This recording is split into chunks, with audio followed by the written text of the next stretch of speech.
Hi, I'm Don Larson, Director of Legal Services for Texas Classroom Teachers Association. Welcome to this TCTA T-TESS video tool, part 2 of a short series on observations presented by the TCTA Legal Department as part of our look at the observation cycle, the pre-conference, observation, and post-conference. We'll post a transcript on tcta.org. Please note that much of what we cover in this session and in this series on the observation comes not from enforceable rules, but from the information presented by TEA at teachfortexas.org that describes the new system, and this presentation represents our impressions about how T-TESS should function. So who can appraise teachers? An appraiser must successfully complete, at a minimum, the 3-day appraiser certification training. In a departure from PDAS, the rules allow more people than just principals and assistant principals and some other administrators to observe teachers. The rules do not lend themselves to brief explanations. TCTA members who have questions about their appraiser's qualifications and who can appraise them should contact the TCTA Legal Department. So look at the rubric. What a difference an appraisal system makes. We went from 8 domains and 50 criteria to half as many domains and 271 descriptors. So what about the rubric training? I talked to a TCTA member yesterday who spent 2 days during in-service with the campus principal and the campus going through the rubric in detail. Many teachers will have that kind of detailed rubric training over the course of the semester. Having spent many hours myself, both in appraiser training and when TCTA members call with questions, in actually reading the rubric, I admit that there's a lot to it.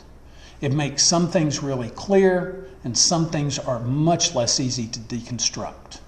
Looking at the rubric, starting at the right, the descriptors for improvement needed describe teacher-centered activities of low quality. Moving to the far left, the descriptors for distinguished identify student-centered activities of high aspirational quality. Proficient sits in the middle, and it represents rock-solid performance. The descriptors, all 271 of them, counting the subdescriptors, differentiate between teaching practices, and according to Teach for Texas, give teachers an opportunity to reflect as they plan and deliver instruction. The training appraisers received simplifies the rubric. Appraisers were taught to anchor the analysis in proficient. That takes us down to about 46 descriptors in domains 1 through 3. Once they anchor their analysis in proficient, then they ask whether the evidence moves the analysis to the left or to the right. One more comment on rubric training. The materials from Teach for Texas often use distinguished and accomplished descriptors to explain the system.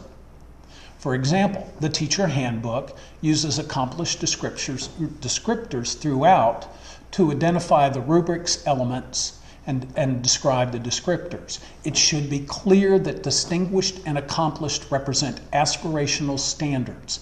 That's an important point. Teachers aspire to teach at the highest levels, but TEA makes it clear that proficient represents rock-solid performance. Now going into the performance level of the rubric, the question comes up, is developing bad?